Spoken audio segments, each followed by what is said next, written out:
तो वक्फ कानून की परीक्षा पास करते ही मोदी सरकार अब एक देश एक चुनाव के एजेंडे पर भी आगे बढ़ गई है।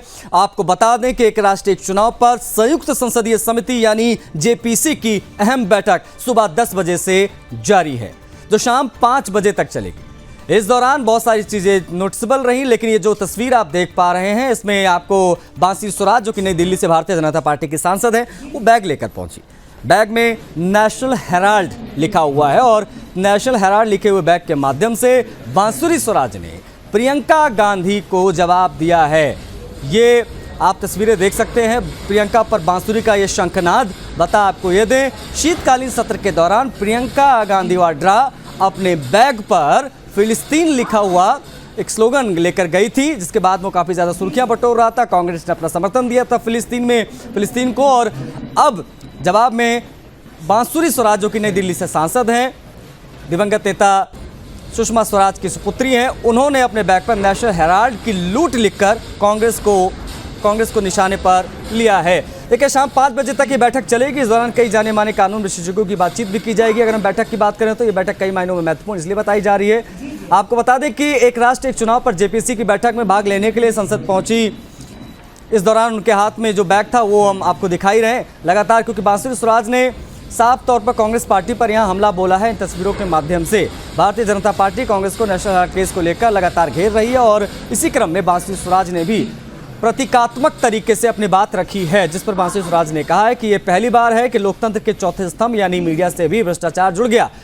ईडी द्वारा हाल ही में जो चार्जशीट दाखिल की गई है वो बेहद गंभीर सवाल खड़े करती है। इससे कांग्रेस की पुरानी कार्यप्रणाली और सोच जो है वो सामने आ रही है। सांसद बांसुरी स्वराज की तस्वीरें हम आपको दिखा रहे हैं। दरअसल जेपीसी की यह बैठक वन नेशन वन इलेक्शन को लेकर, लेकिन बांसुरी स्वराज का ये बैग चर्चा में आ गया। ये तस्वीर हम आपको दिखा रहे हैं जब वो बैठक में शामिल होने के लिए पहुंची। 10 बजे से बैठक दिल्ली में चल रही है। एक ये भी महत्वपूर्ण जानकारी।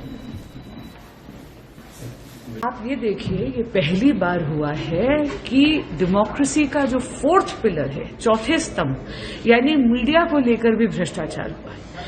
हाल ही में जो चार्जशीट ईडी ने फाइल करी है, ये बहुत ही गंभीर उदाहरण उजागर करती है जहां पर कांग्रेस की पुरानी एक कार्यशैली और उनकी विचारधारा उभर कर आती है।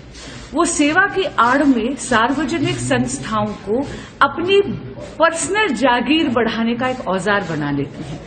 बहुत गंभीर मामला है।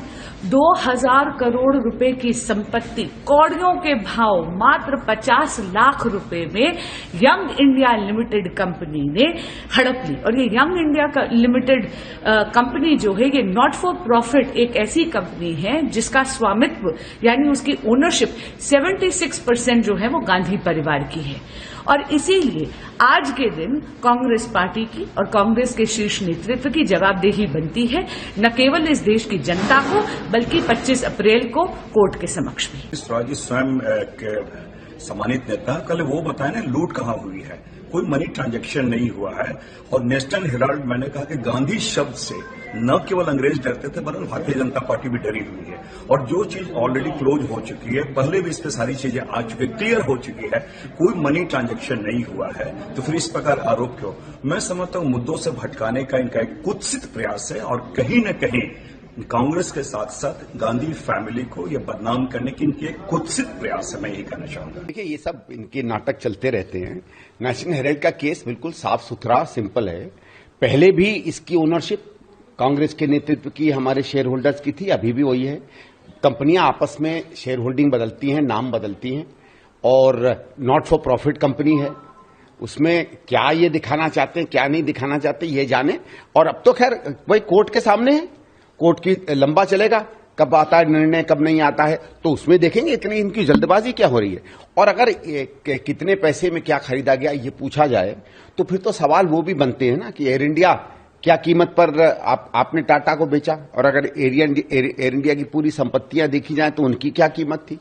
बहुत से और छोटे छोटे हमने देखेंगे लोग सिर्फ शेयर खरीद के बड़ी बड़ी कंपनियां हथिया लेते हैं। आपको याद होगा बहुत पहले जब डिसइन्वेस्टमेंट मिनिस्ट्री बनी थी तब भी कई डिसइन्वेस्टमेंट जो हुए थे अटल जी के समय, उसमें कुछ सवाल खड़े किए गए थे।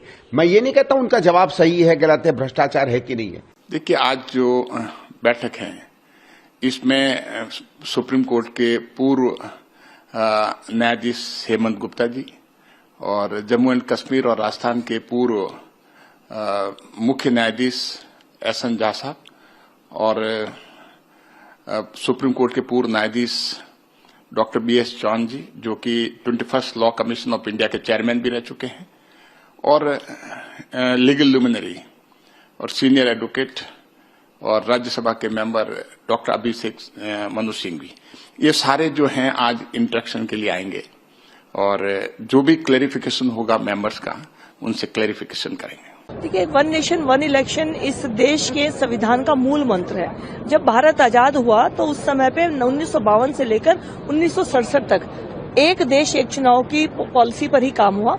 1967 के बाद उस टाइम की तत्कालीन सरकार की गलत निर्णयों की वजह से देश को अलग अलग चुनाव में जाना पड़ा। आज स्थिति यह है कि पिछले 30 सालों में हर साल किसी न किसी विधानसभा का चुनाव होता है या लोकसभा का चुनाव होता है। इससे लोगों की मतदान में रुचि कम हो जाती है, गवर्नमेंट मशीनरी को काम करने में दिक्कत आती है और गवर्नमेंट मशीनरी की जो प्रोडक्टिविटी है वो इन कामों पर वेस्ट होती है। तो वन नेशन वन इलेक्शन आज इस देश की जरूरत है और इसको लेकर जेपीसी ने बहुत सुझाव लिए हैं और अभी भी जनता के बीच में जाएंगे। तो ये बहुत